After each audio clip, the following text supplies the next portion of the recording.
This is Mission Control Houston. Welcome back to the International Space Station Flight Control Room. We are coming back a little bit early this evening to give you an update on the Soyuz that is currently carrying Steve Swanson, Oleg Artemayev, and Alexander Skvortsov toward the International Space Station. We were due for a docking with the International Space Station this evening in a couple of hours from now at about 10:04 p.m. Central Time. Or 10:05 p.m. Central Time to be correct.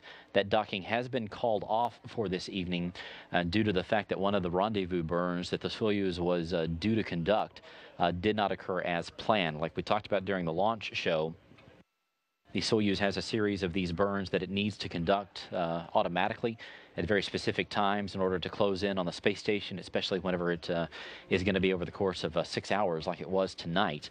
But the burn that is known as DV3, that is what it's called, it was a 10.141 meter per second burn, did not occur. It was supposed to occur about 6:48 p.m. Central Time tonight. So what's happening now is that the crew is fine, but the ground teams are taking a look at what exactly happened on board the Soyuz and what caused that burn to be skipped. The wake-up time is 11 o'clock. The crew there on board the space station just getting an update on the timeline for tomorrow. But as we were talking about, that burn was due to take place at 6:48.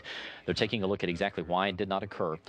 They're waiting for the Soyuz to pass over some Russian ground stations coming up in about another half lap of the Earth, because the Soyuz right now is over South America. But once it gets up over parts of Russia, it will be passing over Russian ground stations, and they will downlink some data from the Soyuz itself to find out exactly what's happening on board and whether this was a software issue or a mechanical issue or whatever it may be. So the plan now, the preliminary plan right now is I wanted to let you know that W is for the Soyuz to conduct a typical 2-day rendezvous. Now, this is something that has been known, something the Soyuz used to do all the time before we started doing these single-day rendezvous with the space station. But if that rendezvous does occur Thursday night, it would be around 6:58 p.m. Central Time.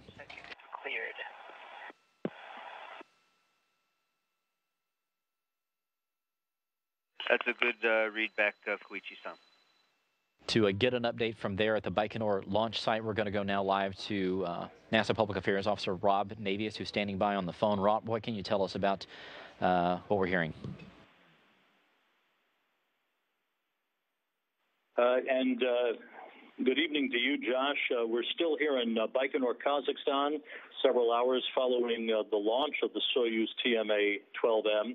We're on the verge, actually, of beginning to make our way to a local hall here to begin the technical setup for the docking and the ceremonial congratulatory calls by families and VIPs to the crew following hatch opening several hours from now. Of course, that's now been waved off for the day, with the docking now having defaulted to a 48-hour 34-orbit rendezvous. This is the type of rendezvous that is always kept in the Russians' hip pocket for any one of these single-day launch-to-docking scenarios. And, of course, this was to have been the fifth such single-day launch-to-docking activity. The other four went by the book. This one, obviously, has defaulted to a 2-day rendezvous instead. And, of course, the crew in no danger whatsoever. They have plenty of flies even beyond the extra couple of days in orbit that they will spend, because they do plan for this 2-day scenario as a worst-case scenario, along with extra reserve days behind that, should a technical problem keep them up in orbit before docking even further.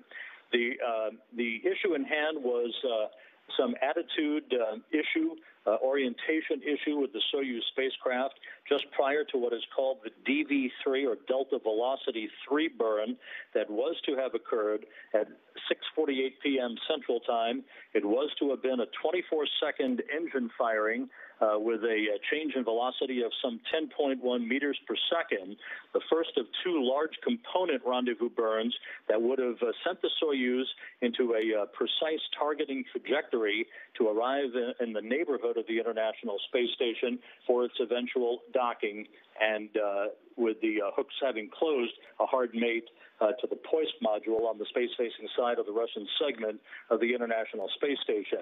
So now what the Russians will do is they have recalculated their entire rendezvous burn plan while they continue to pore over data to fully understand what caused the Soyuz to have an attitude dispersion that essentially aborted the automated program that would have executed this so-called DV3 burn. The docking is now scheduled for Thursday night U.S. time at 6:58 p.m. Central Time, 7:58 p.m. Eastern Time, with hatch opening about an hour and 45 minutes later. I want to emphasize again that the crew is in no danger. The Soyuz, equipped with plenty of consumables to go even beyond the next 2 days, should that become necessary. Nobody expects that that will be the case, and that this is a known and fully executed backup plan for a 34-orbit trajectory, a ballistic trajectory that carries the Soyuz to what it used to do all the time, and that was 2 days of rendezvous for the crews launching from the Baikonur Cosmodrome.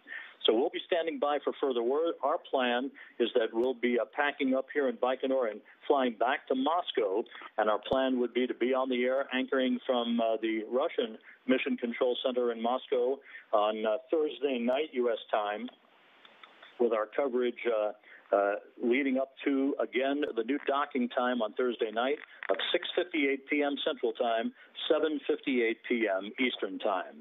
Back to you, Josh. All right, Rob, thank you very much. You guys have a safe trip back to Moscow, and we'll look forward to that commentary there from the Russian Flight Control Center. This NASA Public Affairs Officer, Rob Navius, there on the ground at the Baikonur Cosmodrome. He and the entire NASA contingent have had an extremely long day. They were up pretty early there in the morning hours of Baikonur and went out and saw the launch take place on time at 4:17 p.m. Central Time. That's 3:17 a.m. there at Baikonur, and just giving an update on what's happening there on the ground. But if you're just joining us in progress, we do want to update you that tonight's rendezvous and docking with the space station has been called off. WHC UPA not to receive LED. This is due to the fact that one of the rendezvous burns, the DV3 burn, that's about a 10.1 meter per second burn, did not occur as planned. So what the Russian flight control team is doing now is really analyzing the spacecraft. They are waiting for the Soyuz to pass over some Russian ground stations. There is a chance that NASA could call up some of its ground stations if requested, specifically the one at Wallops Flight Facility in Virginia, which you see there on the map. The teal-colored circles over the United States, those are NASA's ground stations. The yellow ones are the Russian ground stations.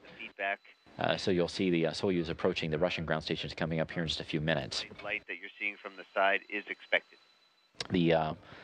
Once the Soyuz passes over those Russian ground stations, the spacecraft will downlink some data to the Russian flight control team so they can take a look at exactly what's happening on board. But as Rob stressed, and we have here as well, the crew is in absolutely no danger.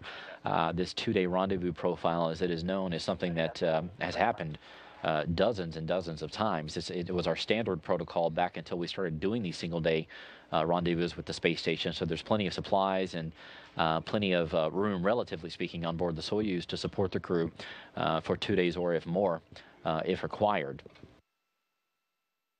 The space station crew has been updated. They are basically in the process of replanning the rest of their remaining hours in today, since there's a look at the crew right now with Rick Mastracchio and Koichi Wakata, who's the current commander of Expedition 39, as well as Mikhail Turin from the Russian Federal Space Agency. But they're on board, so they're not going to be greeting their new crew members this evening. They will have the next couple of days replanned for themselves to set us up for this Thursday attempt for docking. Now, we want to stress that this is a preliminary plan for this two-day rendezvous. The visiting vehicle officer here in Mission Control, his name is Tom Erkenswick. He's right there at the back console. He is working very closely with his Russian colleagues, as well as the people here in the room in Houston, to make sure that the crew's schedule and the station itself can support this two-day rendezvous. So the time could change just a little bit, but as of right now, it is 6:58 p.m. on Thursday evening. And as Rob said, we'll have docking coverage beginning at 6 p.m. from Moscow and the Russian Flight Control Center there outside of that city. Hatch opening should take place at 8:45 p.m. that evening if everything goes according to plan.